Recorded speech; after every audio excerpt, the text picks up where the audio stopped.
पार्वती जी का विवाह शिव जी के साथ में हुआ। और शिव पार्वती का जो विवाह है, जो शिव पार्वती का स्वरूप है, ये श्रद्धा और विश्वास का प्रतीक है। इसलिए गोस्वामी पाद लिखते हैं मंगलाचरण में, भवानी शंकरो वंदे श्रद्धा विश्वास रूपिणो याभ्याम विना न पश्यन्ते सिद्धः स्वान्तः स्थमेश्वरम्। पार्वती को श्रद्धा स्वरूप में कहा गया और शिव जी को विश्वास। इसका अर्थ क्या है, जरा आप लोग ध्यान से सुने। श्रद्धा का जन्म होता है। श्रद्धा हमारे आपके भीतर कभी भी आ सकती है, लेकिन विश्वास, कहा विश्वास अजन्मा है।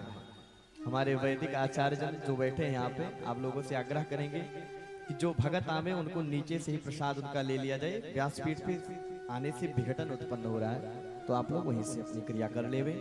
बोले भक्त वत्सल भगवान की जय हो। सो श्रद्धा का जन्म होता है, लेकिन विश्वास का कभी जन्म नहीं। विश्वास अजन्मा है। इसीलिए सती कभी पार्वती, क्यों? क्योंकि ये श्रद्धा स्वरूपा है। लेकिन शिव जी अजन्मा है, क्यों? क्योंकि ये विश्वास के प्रतीक हैं। आगे चल करके मनु महाराज के 2 पुत्र हैं महाराज, जिनमें प्रथम पुत्र उत्तानपाद। उत्तानपाद का क्या अर्थ होता भाई? कहा उत उधौ उत्तानपादः, मां के गर्भ में जिसका पांव ऊपर रहा हो और सर नीचे रहा हो, वही है उत्तानपाद। अब इस प्रकार से तो हम सब उत्तानपाद है भाई। मां के गर्भ में तो प्रायः सबके पैर ऊपर रहते हैं। तो कहा महाराज उत्तानपाद की 2 पत्नियां थीं, जिनका नाम था सुनीति और सुरुचि। सुनीति से प्रेम तो करते थे महाराज, लेकिन जब सुनीत से कोई पुत्र ना हुआ तो दूसरा विवाह सुरुचि के साथ में किया इन्होंने। अब पहले यह हम लोग समझें कि सुनीति का क्या अर्थ है और सुरुचि का क्या अर्थ है। सुनीति मतलब होता है श्रोताओं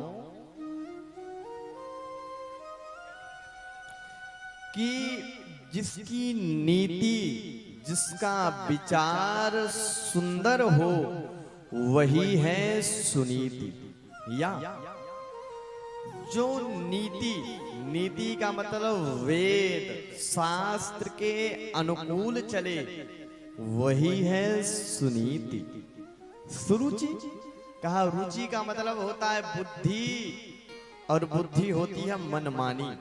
बुद्धि हमेशा अपने अनुकूल कार्य करती है।